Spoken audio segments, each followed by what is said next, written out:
Дичь-брыщ, здравствуйте! Очередная тема – наречие.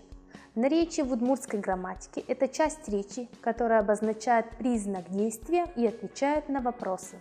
Кыжи – как, кытын – где, в каком месте, кытыш – откуда, кытчи – куда, кыты – где, по какому месту и ку – когда.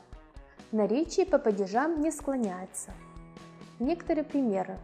Умой ужай. Хорошо работал. Толон кошкис. Вчера уехал. Рассмотрим примеры с вопросами. Первый вопрос. Кыжи. Как? Мылпьёс борщищ борще призы. Дети друг за другом зашли. Второй вопрос. Кытын. Где? Кыдёкын адский поезд. Вдали виднеется поезд. Третий вопрос. Кытыш. Откуда? Ула палащ до разы тубизы нукшноос. С нижней стороны улицы женщины поднялись домой. Кытчы. Куда?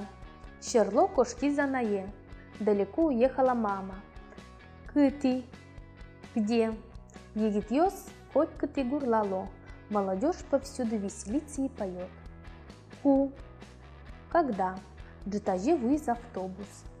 К вечеру подъехал автобус. Тау кылдышкемдылы вечер.